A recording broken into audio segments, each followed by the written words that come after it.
You got that fire in you. You got that drive in you to be something great. You got that drive in you to be something great. And I see it. And I know I don't got that. I don't like that. I don't like that you shining too bright on me like that. That light's too bright. You trying to better yourself? You think you're better than me, huh? That's how people really believe. You think you're better than me. You think that you're going to come out here and go for your dreams and try to make a change against me and what I've got. I'm comfortable here. You're trying to mess up my comfortability and what I got going on right here. And I'm not having it. Be like that sometimes, man. Don't think that they out here for you. Do everything you can for yourself to put yourself in the position for you to win, because no one's going to want to see you win more than you. So you have to make sure that you're doing everything that you can to put yourself in the best position of winning. What I wish I knew about overseas basketball, part 3. Sometimes the team offering the most money isn't always the best situation. Don't let money blind you. Ooh! Ooh! It's almost happened to me. All right, I'll give y'all a quick story. So I'm in Colombia, right? Second year in Colombia, played decent my first year as a rookie. Made a name for myself in the league as a good player. I didn't think I played well because of my concept of what playing well meant and numbers-wise. But apparently I played well enough to get it offered by another team the next year. So I got offered by this other team the next year, right? And it was a team that I actually wanted to go to. So it's kind of, all that manifestation and believing and really putting your effort towards it. That stuff is real.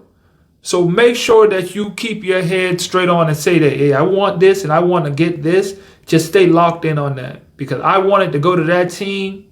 And I said, man, I just want to play for that team. By the next season, I was hooping with that team, man. So if you believe in something, don't be afraid to speak it out there. Write that joint down. Write it down. Make it plain. Be true that that joint going to happen.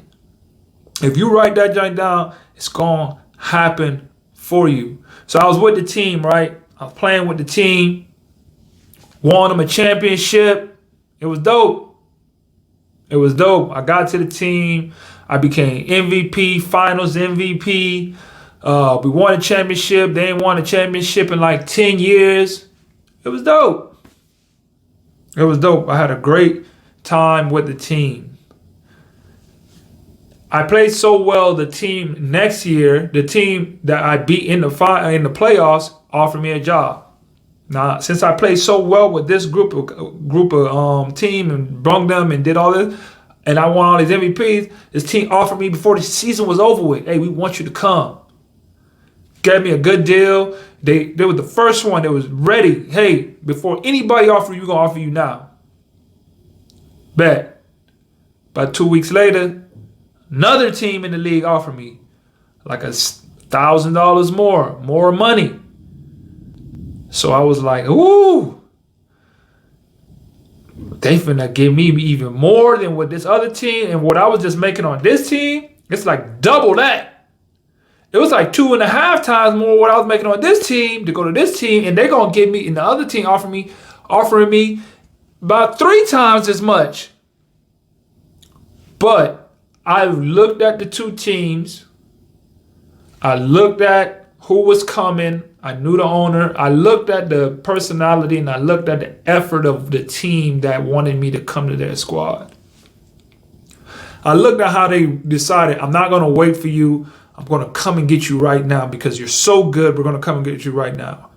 And I took that into consideration. I spoke with the GM. I spoke with them. The agent found me the deal. I asked for certain things. They gave it to me. So I looked at the effort of what they were doing to obtain me other than the other team just offering me money. And I didn't take that job strictly for money basis. I wasn't out here chasing the paper. And in doing so, I probably had one of my best seasons of my career because that year We broke the record for the most wins in a season in that country. It was like 34-2. I averaged 30-10 in the finals. And that wouldn't have happened if I would have went to that other team. I'm not saying it's not going to happen, but the team that we had there was probably one of the most dominant teams I've ever played on in my life. Overseas, doesn't matter.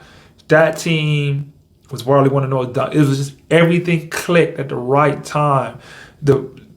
Everybody was just in the right state of mind coming into it. It was a bunch of guys.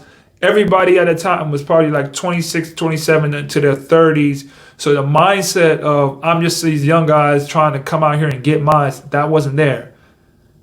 The guy leading the helm was our point guard, Horace Wormley. Shout out to Horace. I seen that he's a pastor, marrying people now, man. Salute. Definitely one of my OGs. Definitely taught me a whole lot.